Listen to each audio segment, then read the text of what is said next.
ನಮಸ್ಕಾರ.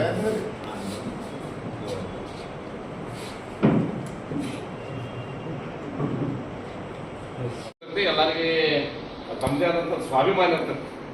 ಇವತ್ತೊಂದು ಯಾವುದೇ ಒಂದು ಸಮಾಜಮುಖಿ ಆದಂಥ ಕೆಲಸ ಮಾಡಬೇಕಾಗಿದ್ರೆ ಇವತ್ತಿನ ಕಾಲ ಭಾಳ ಕಷ್ಟ ಇತ್ತು. ಇವತ್ತು ನಮ್ಮ ಡಾಕ್ಟರ್ ಬಾಬಾ ಸಾಹೇಬ್ ಅಂಬೇಡ್ಕರ್ ಇರ್ಬೋದು, ನಮ್ಮ ಬಸವಣ್ಣವ್ರು ಇರ್ಬೋದು, ಬುದ್ಧರು ಇರ್ಬೋದು, ಎಲ್ಲ ಯಾಕೆ ಇವತ್ತು ನೂರಾರು ವರ್ಷಗಳಾದರೂ ಸಹಿತ ಬಹಳಷ್ಟು ಇವತ್ತು ಹಬ್ಬದ ರೀತಿಯಿಂದ ಅವ್ರ ಜನ್ಮ ದಿನಾಚರಣೆಗಳನ್ನ ಆಚರಿಸ್ತಾ ಇತ್ತಂದ್ರೆ ಅವರ ಒಂದು ಜೀವನವನ್ನ ಈ ಸಮಾಜಕ್ಕಾಗಿ ಸವಿಸಿರ್ತಾರೆ ಅವರು. ಅದಕ್ಕೆ ನಾವು ಸಹಿತ ಏನು ಮಾಡಬೇಕು, ನಮ್ಮ ಬದುಕಿನಲ್ಲಿ ಏನಾದರೂ ಸ್ವಲ್ಪ ಒಳ್ಳೆಯ ಕೆಲಸಗಳನ್ನ ಮಾಡಬೇಕು, ಒಳ್ಳೆಯ ಜನರಿಗೆ ಹಿತ ಆಗಬೇಕು.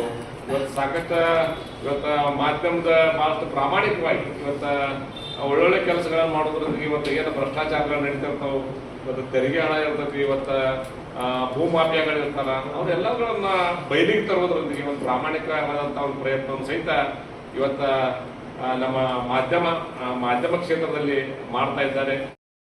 ನಮ್ಮ ಪಾಪ ನಮ್ಮ ಸಿದ್ದಣ್ಣ ಬಹಳಷ್ಟು ನಮ್ಗೆಲ್ಲ ಸ್ವಲ್ಪ ಏನಾದ್ರು ಇರ್ತಾವ.